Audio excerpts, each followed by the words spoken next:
Voilà, nous voilà et on va commencer un sujet qui par extension, par extension va nous amener à la meilleure manière de provoquer, d'énerver les pro-Trump en ce moment, les pro-Trump et les pro-Musk, c'est de poster des informations sur le prix des œufs. Je m'en amuse avec une certaine délectation depuis quelques jours sur X, hein. C'est la meilleure manière pour attirer dans les commentaires des personnes que vous pouvez après aller bloquer. Et donc, c'est ce que je fais et je vous dis, ça marche bien. Vous avez toute une collection francophone de pro-Musk, pro-Trump qui viennent réagir sur les prix des œufs pour essayer de limiter l'impact. Mais comme on va le voir, cet impact, justement, il a un effet extrêmement important. Donc, ouais, les œufs, c'est pour un petit peu plus tard. On va commencer par cet impact. Et cet impact, c'est celui en termes de sondage. Alors, comment on sait qu'il y a un impact en termes de sondage? C'est quoi ce qui m'a mis la puce à l'oreille? C'est qu'il y a quelques jours, Donald Trump lui-même est allé sur Truth Social. Il va falloir trouver une nouvelle définition pour le mot truth parce que justement, on est dans le contraire de la vérité. Et il a posté ce tweet, ce message, c'est pas un tweet, mais bon, ce truth, ce post-là, on va le voir tout de suite, où justement, il mettait en avant, ouais, c'est celui-ci, le fait qu'il avait gagné, donc ça c'était le 21 février, vous voyez, qu'il avait, donc c'était pour ces un mois, et vous allez comprendre pourquoi, c'est un mois de prise de fonction à la Maison-Blanche. Et donc, il explique qu'il a gagné dans un landslide.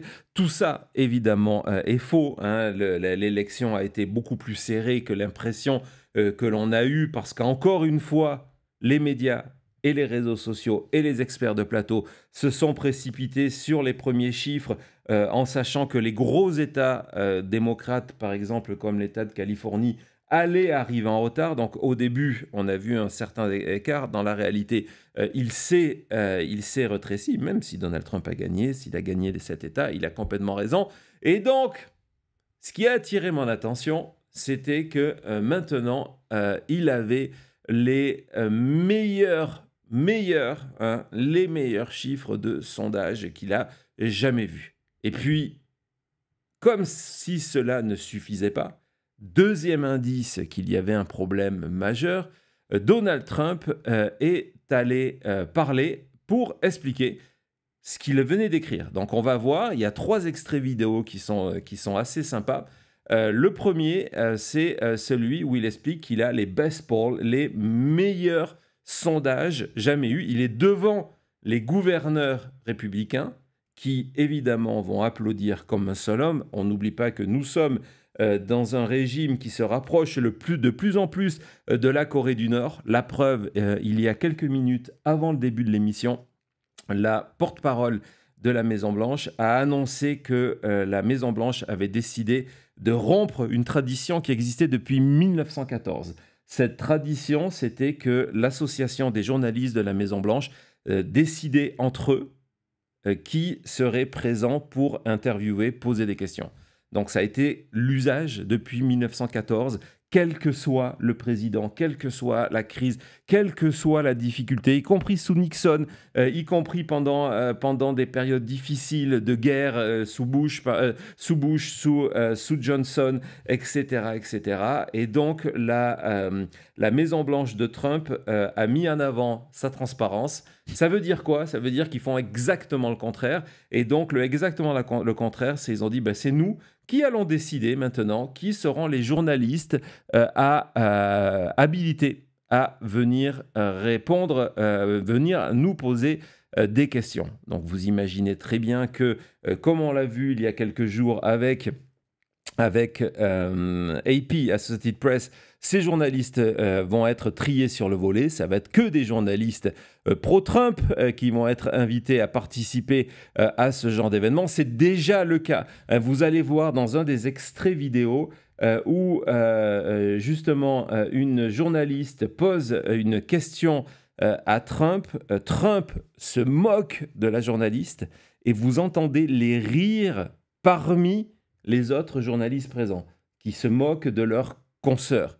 Pourquoi ? Parce que parmi les journalistes présents, maintenant, on a la liste, on retrouve des gens de Newsmax, de OAN, y compris une invitation qui n'a toujours pas été, qui n'a pas toujours été levée, mais qui est toujours là pour Alex Jones. Donc voilà. J'étais choqué l'autre jour de voir quand même au niveau du Pentagone, ils avaient remplacé, on avait la liste des médias qui se faisaient renvoyer et remplacés par des OAN, des Breitbart, Newsmax et tout ça. C'est vraiment un tournant inquiétant et donc on voit le résultat. On voit le résultat et malheureusement ce parallèle avec la Corée du Nord,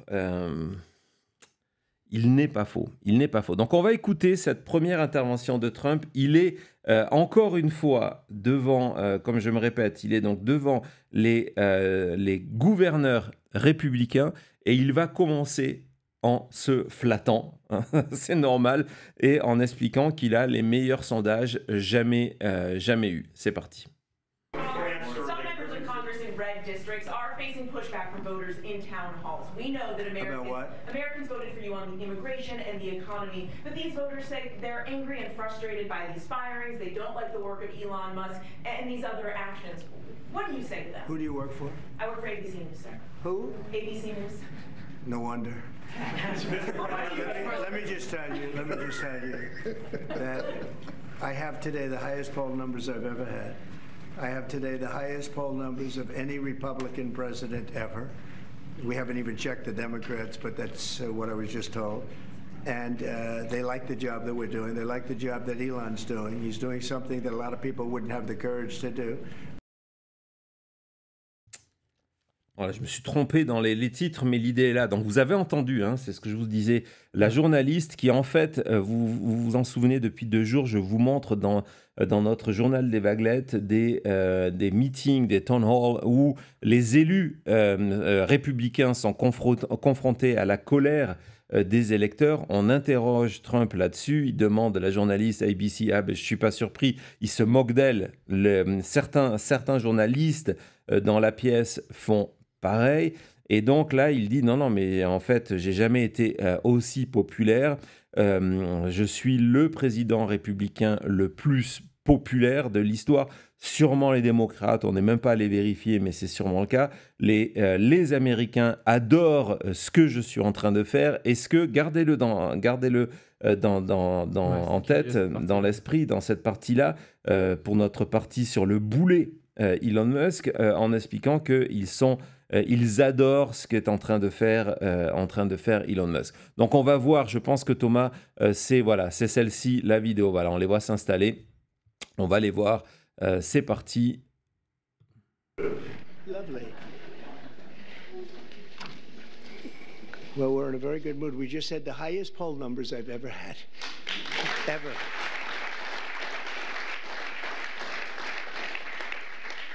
And actually a record for a Republican. Now, I don't know about have they checked the Democrats too, but we have a record so far for a Republican. Now, it's 4 weeks. We have a lot of weeks to go. We want to finish that way, right? But I just want to thank everybody because you've been really amazing. The job you've done has been... Donc voilà, donc Trump qui commence son discours en expliquant je viens juste d'avoir un sondage et non seulement ce sondage il est très bon, mais ça suffit pas, c'est un record. Je suis le président le plus populaire, celui qui est le plus aimé, c'est moi le meilleur. Ça correspond un petit peu à ce qu'on voyait hier dans notre petite parenthèse, un sujet sur la Russie, sur ce mémo de 1985, sur comment faire venir des hommes d'affaires américains, leur faire traverser le mur. L'idée de le flatter, on est dans ça. Et puis, vous connaissez maintenant le système Trump, il fallait une escalade à ça. Ça suffit pas de dire j'ai des bons sondages, ça suffit pas de dire c'est les meilleurs. À un moment, il faut sortir les chiffres. Et donc, troisième, on est toujours le même jour. Vous allez comprendre pourquoi. On est toujours donc le jour de ce message de Truth Social, le 21 février. Troisième intervention de Trump sur sa popularité. Vas-y, Thomas. I had an approval rating today of 71 and another one of 69. I have not heard of those numbers before. So we're going to fight very hard. Wow. C'est précis. Hein? Donc, précis 71% d'opinion favorable. Il y en a un autre, c'est 69. On n'a jamais, selon Donald Trump, jamais entendu de chiffres aussi importants. Peut-être qu'on ne les a jamais entendus parce qu'ils sont bidons. Hein, c'est peut-être ça. Ceci expliquerait cela.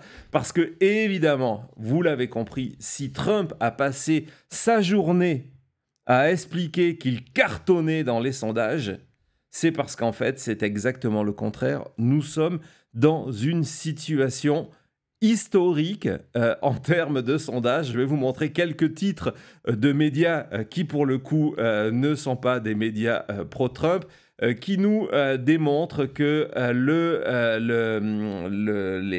les sondages en termes de popularité de Trump après un mois, donc voilà pourquoi le 21, Trump était sur le pont à mentir sur sa popularité, parce que dans la réalité, ça faisait un mois qu'il était là, et donc tous les instituts de sondage et la plupart des médias avaient décidé de célébrer ce mois en mesurant la popularité de Trump. Et on va voir, on a d'autres titres, hein, les titres, on les comprend même. On parle effectivement de chiffres historiques, comme Trump l'a dit. Mais le mot-clé, c'est pas high, c'est low, L-O-W, qui veut dire que c'est le contraire. Ou alors, comme nous le dit un peu tout, effectivement, il a lu les résultats des sondages à l'envers. Et donc, on voit que non seulement ces chiffres sont en train de chuter, mais ils pourraient s'effondrer. Hein, on va en voir la partie sur les œufs à cause du retour de l'inflation et des résultats économiques. Donc ça, c'est la réalité. C'est pour ça que Trump est parti en essayant de dire exactement le contraire. Hein. Vous savez que quand Trump vous dit blanc, c'est noir, voire noir foncé même. Là, c'est le cas. Et on va voir justement, hein, parce que nous, on est dans de l'historique. On va voir ce petit sujet de CNN. Vous le connaissez, on l'a vu tout au long de la campagne, qui nous fait le compte-rendu des chiffres de la chute de Donald Trump pour vous montrer que Donald Trump est actuellement un des candidats les plus... un des présidents en poste les plus impopulaires de l'histoire des États-Unis. C'est parti.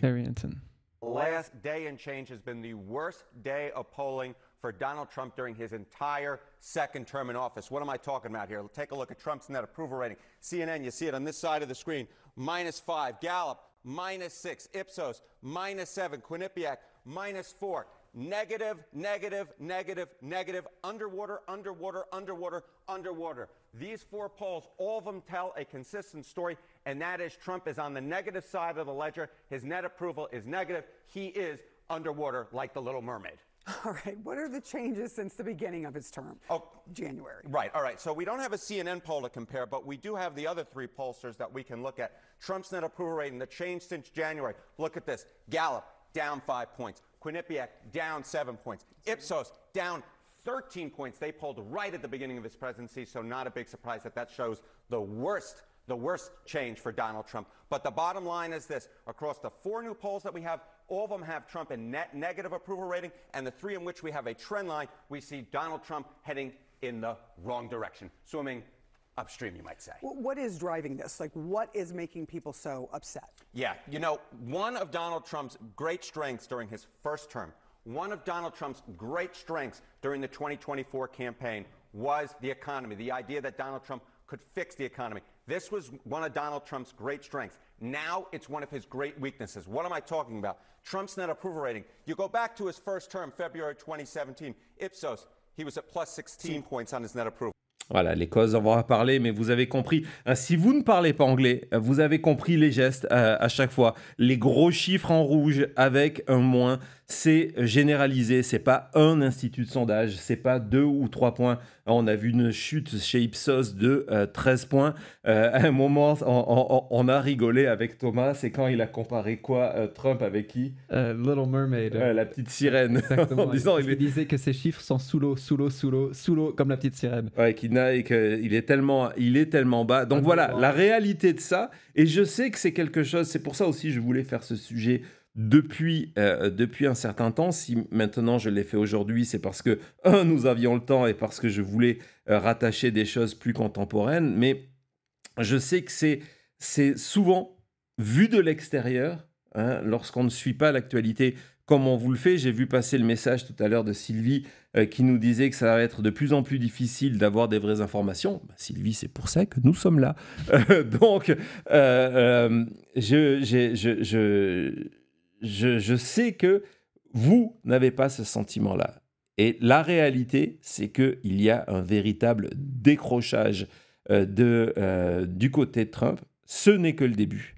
Ce décrochage a 2 raisons principales. La première, comme le disait Harry Anton en fin de sujet, c'est l'économie. On va y revenir. L'autre, c'est le boulet. Et le boulet, c'est Elon Musk. On en parle tout de suite.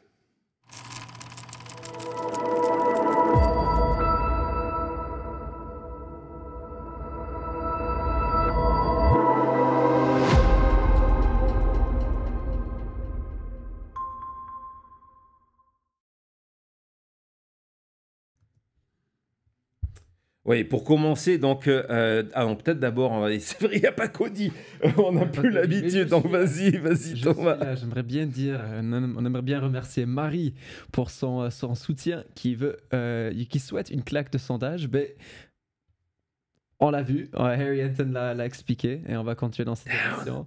Underwater, la chute. On a Jonathan depuis le Québec qui est très content d'avoir 4 jours de suite. Tu as Terrebonne, c'est très beau Terrebonne aussi, j'y suis allé. Merci beaucoup pour le soutien.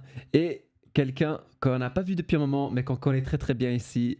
Ouais, le retour. Merci beaucoup pour ton retour et ton soutien. Merci beaucoup pour le super sticker AMC. C'est le moment aussi, si c'est la première fois, abonnez-vous à la chaîne et cliquez sur la sonnette de notification. Comme ça, vous ne raterez aucun direct ni vidéo. Ben voilà, en fait, je vais te laisser continuer l'émission comme ça. Tu te débrouilles très bien, comme un chef. Bon, alors, on va... non, vas-y. Ouais, donc, pour commencer ce dossier sur le boulet, hein, qui est en train de chuter lui-même, et dans sa chute, hein, c'est des lois de la physique, hein, dans sa chute, il est en train d'entraîner Donald Trump avec lui. Donc, il y a un moment où, certes, on ne connaît pas les raisons qui lie Donald Trump à Elon Musk et Elon Musk à Donald Trump. Je vous ai toujours dit, lorsque certaines personnes, y compris parmi vous, d'expliquer non, mais ça ne va pas durer longtemps, on nous en parlait déjà au mois d'octobre dernier, ça ne va pas durer longtemps. Dans la réalité, nous sommes à la fin du mois de février. Et aujourd'hui, la porte-parole de la Maison-Blanche a quand même précisé qu'il allait y avoir le premier, si vous voulez, le premier conseil des ministres. Donc la première réunion de cabinet de Trump, je pense que c'est d'ici la fin de la semaine, et elle a annoncé que Elon Musk, qui n'est ni élu ni nommé officiellement, sera présent à côté de Trump au Conseil des ministres. Donc tant qu'on ne connaît pas cette espèce d'accord entre deux, pourquoi ils se servent mutuellement l'un de l'autre, c'est difficile de prédire le moment où ces deux caractères vont se séparer. Mais il y a une réalité, c'est que à un moment, Trump va arriver dans des zones de turbulence. Hein, ça sera plus la petite sirène, ça sera le commandant Cousteau. Hein, il sera tellement sous l'eau, tellement dans les profondeurs qu'il va devoir se séparer du boulet qui le fait glisser vers les abysses. Et donc, c'est Elon Musk et une de ces raisons. On parlera évidemment tout à l'heure de la deuxième. Et donc, je voudrais montrer ce résultat d'un sondage, encore une fois, pour vous dire que lorsqu'on parle, pour la relativiser, lorsqu'on parle de chute de Donald Trump, c'est The American Research Group, c'est un institut de sondage qui est plutôt pro-Trump, et de voir que même aujourd'hui, les instituts de sondage pro-Trump sont obligés de mettre en avant le fait que Trump est en train de s'effondrer. Et ce même sondage nous montre, on le verra un petit peu tout à l'heure, que sur les questions économiques, Trump est désormais au même niveau que la fin du mandat de Biden. Alors qu'on sait que si Kamala Harris a perdu par proxy, c'est parce qu'on voulait mettre le candidat sortant, Biden, dehors. Et donc Trump est déjà, après un mois, il est déjà à ce niveau de rejet. Donc gardez-le en tête, ce n'est que le début, mais c'est un début violent. Hein. C'est pour ça que tout à l'heure, on insistait là-dessus. Et donc, évidemment, Elon Musk est une des raisons. Une des raisons, ce n'est pas la seule de cette chute, parce que Elon Musk lui-même est extrêmement impopulaire.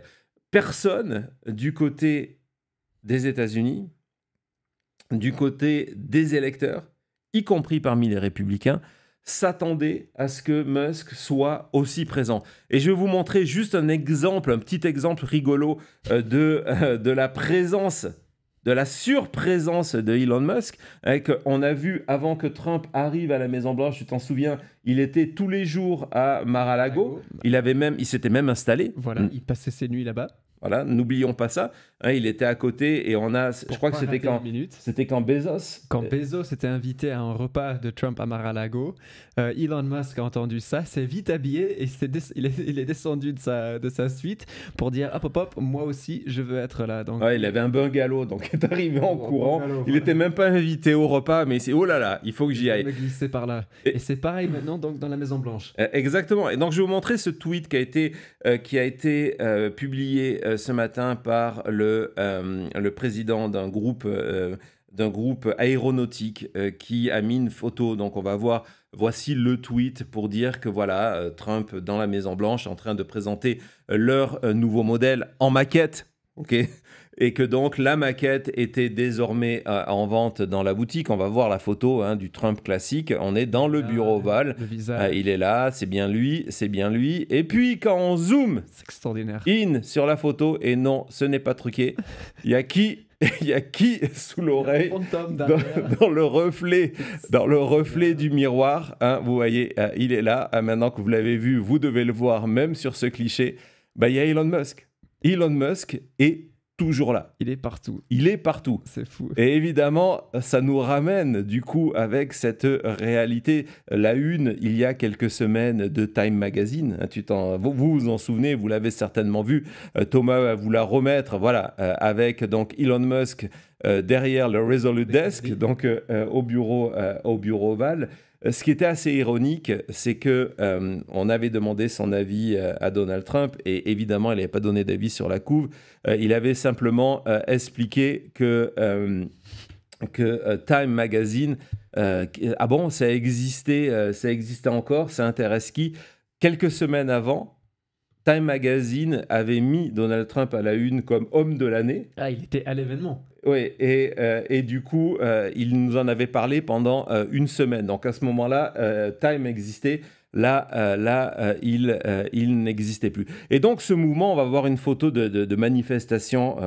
On vous montre tous les jours dans le journal des Vaguelettes ces genres d'événements. Donc voilà, c'est personne a voté pour Elon Musk. Donc il y a déjà cette omniprésence qui est unique dans l'histoire des États-Unis, de Elon Musk tout le temps, sans avoir un rôle particulier. Par exemple, pour Doge, alors qu'il était présenté, et il est dans les faits, parce qu'en fait, ils ne veulent pas qu'il se retrouve poursuivi devant les tribunaux. Il était présenté comme l'administrateur de Doge. La première fois que le gouvernement américain a été attaqué dans les tribunaux, sous serment, ça m'a rappelé un peu quand Giuliani était venu dire non, publiquement, on disait que c'était des affaires de fraude en 2020, mais devant le juge, on expliquait non, ce n'est pas une histoire de fraude. Là, c'est pareil, ils ont été obligés de reconnaître, les avocats du département de la justice, qu'en fait, non, Musk n'avait pas de fonction officielle à Doge et que ce n'était pas l'administrateur. Donc, on est vraiment dans une situation unique où vous avez cette personne qui agit tous les jours, qui est là tous les jours, y compris dans les reflets du miroir, qui profite de nouveaux contrats. On y reviendra, les nouveaux contrats de Tesla qui arrivent, les nouveaux contrats de SpaceX qui arrivent, le fait que les compagnies qui sont en charge de surveiller, d'enquêter sur les conditions de travail, les conditions en termes d'environnement, de sécurité des groupes d'Elon Musk, finalement, elles n'existent plus. Ça a créé déjà ce premier niveau. Et ce premier niveau, on l'a vu dans les sondages ces derniers jours, où il y a un décrochage. Alors, quand tout à l'heure, on parlait de décrochage de Trump, là, c'est un décrochage massif de Elon Musk qui est désormais rejeté par une partie de l'opinion américaine. Thomas, si tu peux nous montrer. Donc voilà, et ce qui est intéressant, c'est qu'on se rend compte que les électeurs qui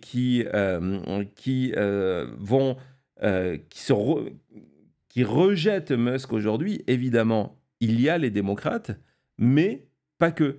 Il y a également les électeurs indépendants, massivement, et même, ça commence, une partie des électeurs républicains. On va voir en termes de résultats ce que ça donne. C'est des résultats qui ont une semaine, et donc vous voyez que déjà, il était à moins, ça fait un écart de moins 10, c'est-à-dire qu'il y avait 49% de personnes interrogées qui n'approuvaient pas Elon Musk, qui avaient une opinion négative sur Elon Musk, et simplement 39%.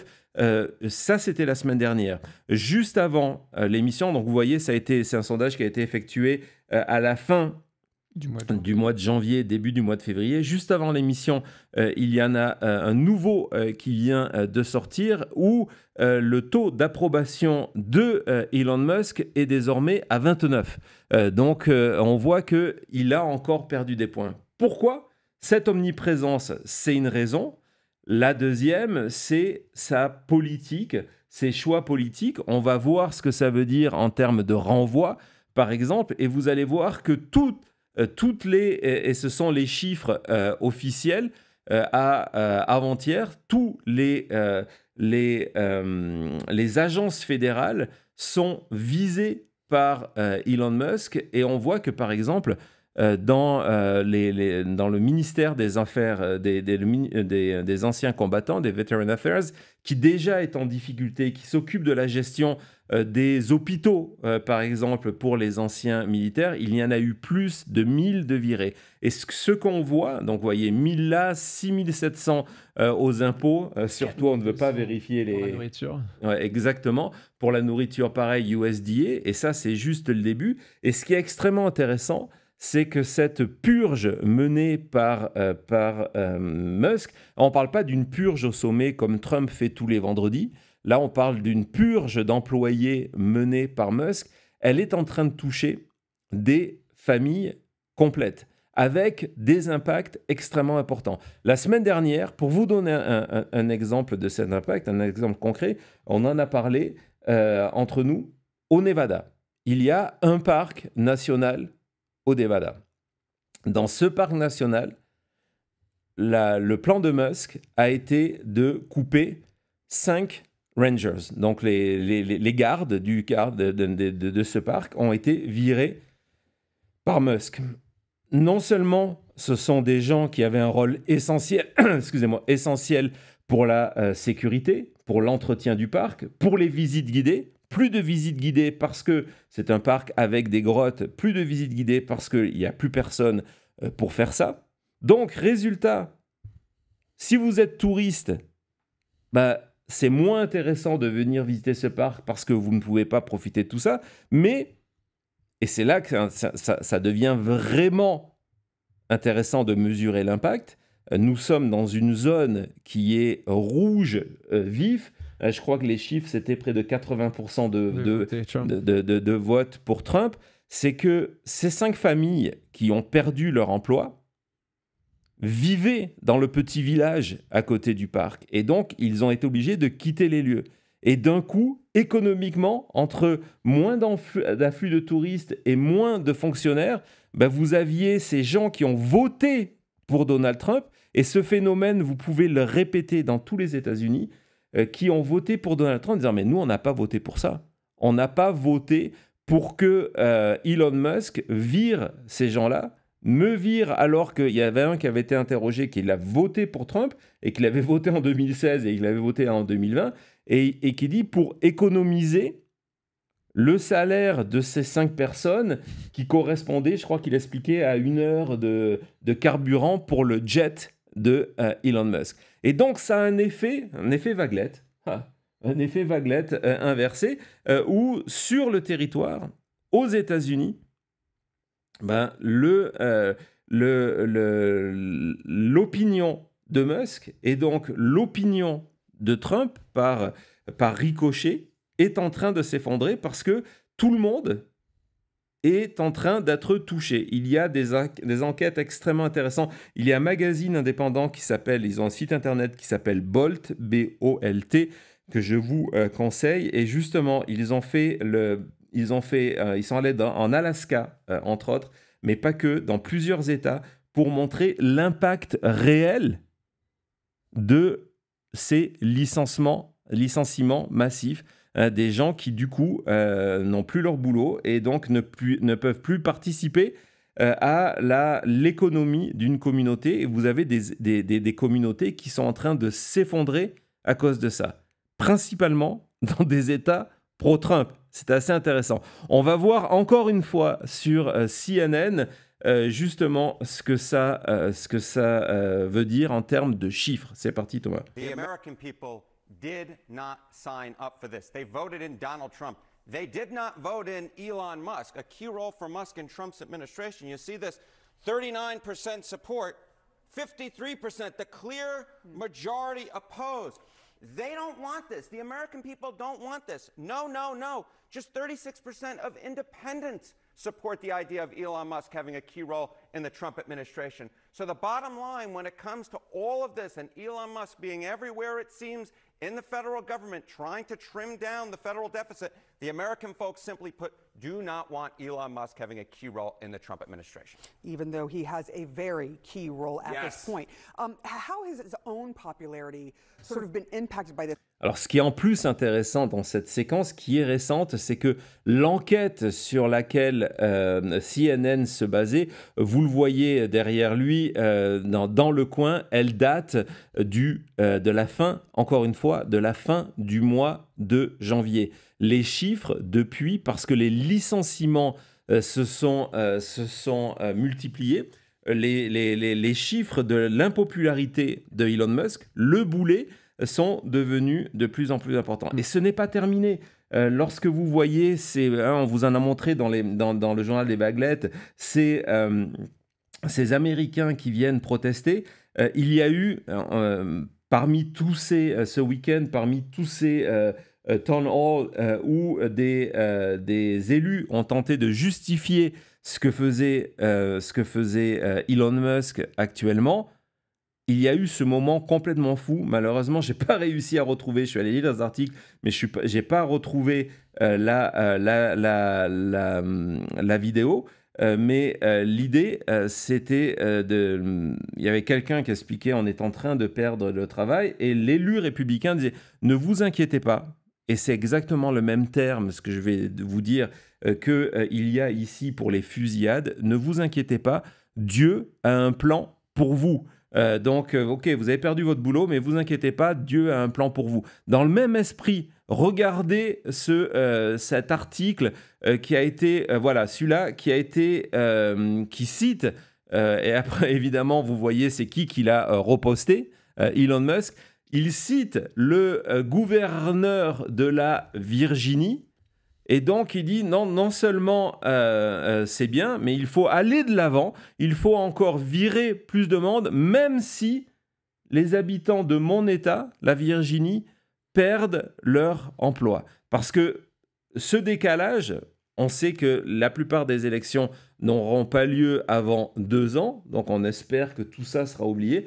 Pour l'instant, il faut avoir de bons points par rapport à Trump, mais surtout par rapport à Musk, qui a expliqué de manière très claire que si vous ne souteniez pas son programme, que vous soyez démocrate et républicain, ben, si vous ne soutenez pas son programme, il utilisera cet argent pour vous faire perdre dans 2 ans. Et donc, vous avez ces moments complètement fous où un gouverneur d'un État se réjouit que ses administrés perdent leur boulot en disant « mais il en faudrait même plus ». C'est malade, non? Ouais, c'est fou.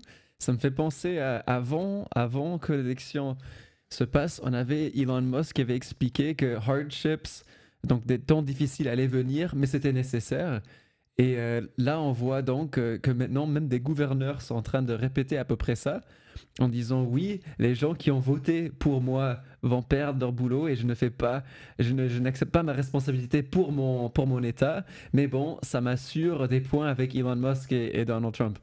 Donc oui, non, c'est fou de voir ça. Et après d'avoir Elon Musk qui s'en vante quasiment en remettant ce post sur son compte X. Ouais.